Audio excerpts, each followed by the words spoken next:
So before we move along with some complicated kind of spaced armor, as you might just be able to see, I am sort of doing the one side so I can sort of show you how to do it properly. It is a bit of a pig, but before we move on with that, we're going to look at some sanding. This is the first time we're going to be sort of doing sanding. You don't really do much sanding when it comes to armored vehicles. Now luckily with this kit we do have a pretty damn good fit, right? So I haven't got to do any filling, which is a good one. We haven't got to mess about with that, and it looks like we're not going to be doing any sort of real filling on this model because it is a pretty good fit and it is a tank. We don't really do much, but when it comes to sanding, what you want to do is have a nice range of sanding sticks of different grits and spongy ones, non-spongy ones. When it comes to something like this, we are doing something that is curved, right? We're not sanding something flat, so we don't want to be using sanding sticks like this, which are flat. We don't want to be using them because we don't want to create a flat top. We want to be using sanding sticks like this. As you can see, they've got quite a nice bit of sponge to them, so when we do sand, hopefully you can sort of see that it does go with the curvature of this piece. Really, we don't need to use a lot of different grits. I do find that two sanding sticks normally does the jobs. I am using the Flurry Models brand.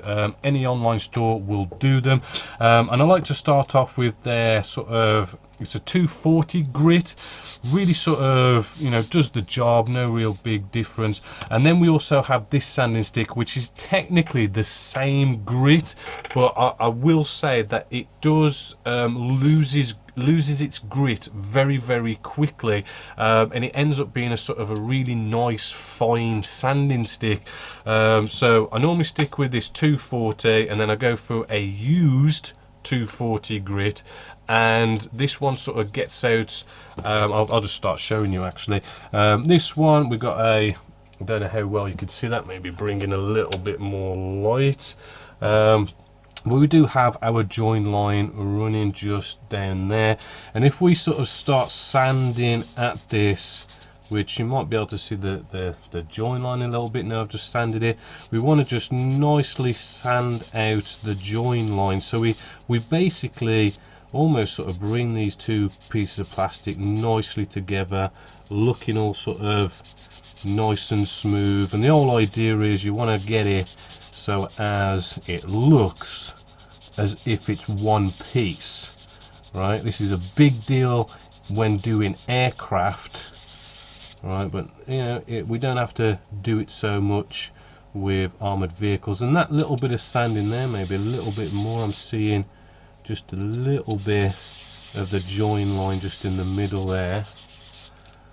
right? I'm just sanding it a bit by bit. You don't want to over sand it, you don't want to remove too much plastic, you know, you just want to sort of sand it that little bit and just see, can we see the join line a bit? I'm seeing a little bit there. And then what you should see is, hopefully you can sort of pick it up on camera, we can see all these sanding scratches going just along there. So we've removed the seam line, but this sanding stick has left these fine little scratches, right? And what we want to do now is get rid of those fine sanding scratches and make it look like the rest of the plastic. So this is where this sanding stick comes in good use, because it's turned into a finer grit. So when we sand now with this, it's going to start getting rid of these sanding scratches, it's going to smooth it out even more, and it's going to start looking like the rest of the plastic.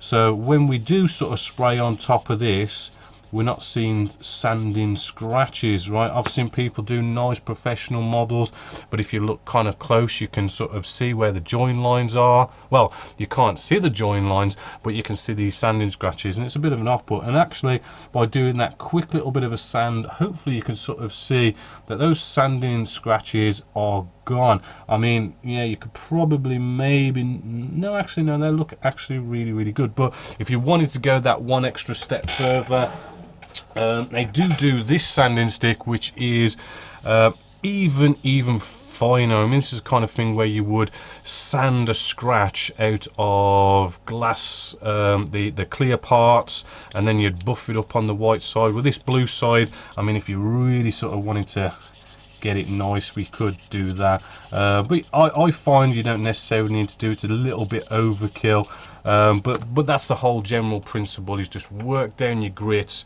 you know, get rid of the seam line with a higher grit and come down the grits slowly, so as you then get the plastic looking like the rest of the plastic.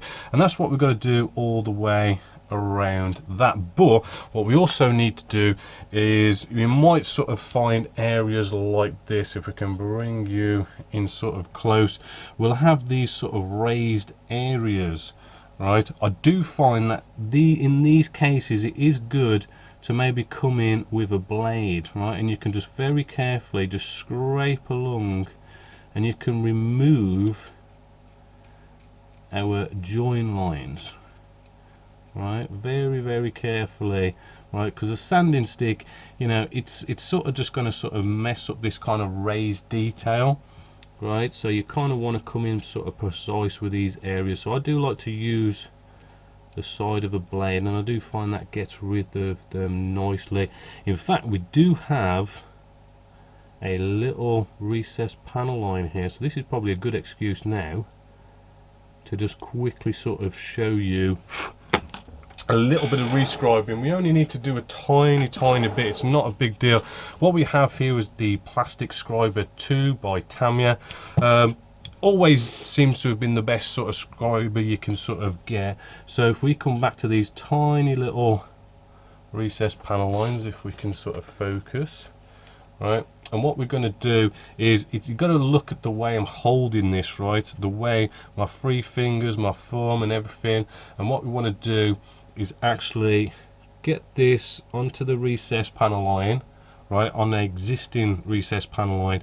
And I'm not going to move the P cutter, right. What I'm going to do is I'm going to rotate the piece itself, right. So what we're doing is, my left hand here is creating a stable platform, nice lock straight, not moving, right. And what that does is it gives us a nice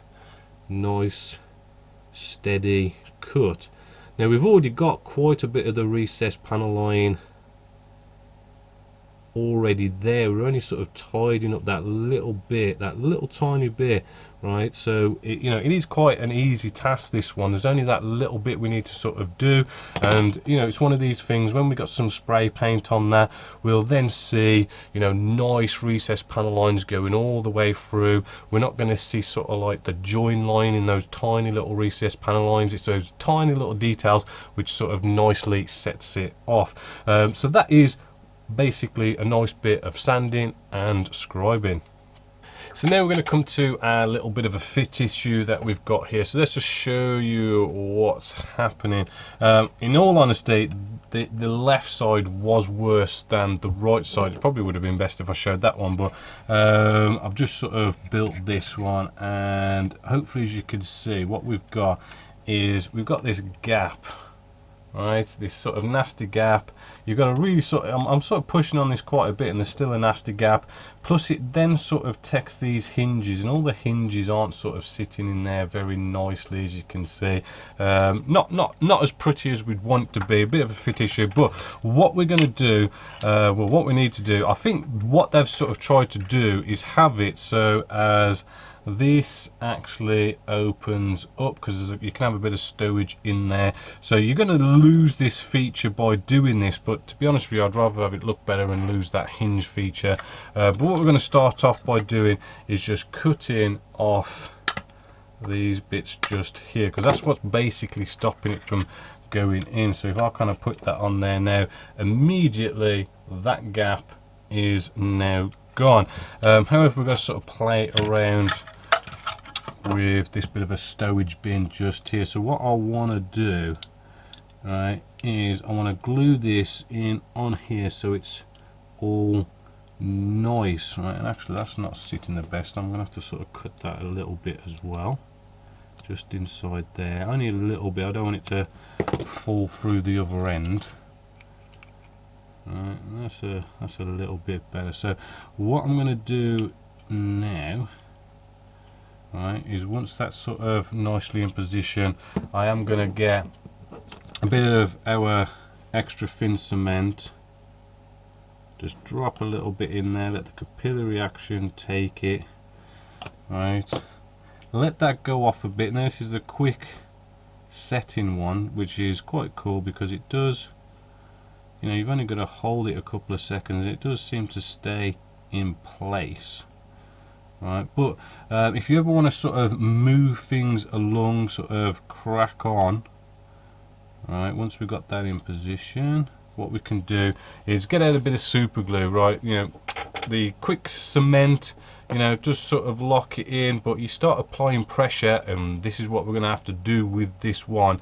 It's going to move it quite easily, so I'm just going to come in with a nice bit of super glue just on the opposite side, cheap super glue, right. We ain't going to see this side, so don't worry too much about it, and that is going to lock it in, lock it nice and hard.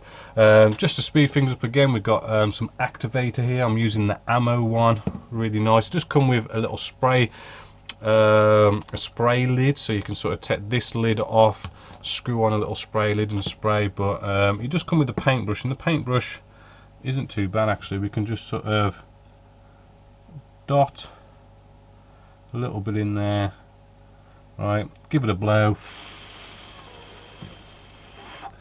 right, and that super glue should be all nice and locked in.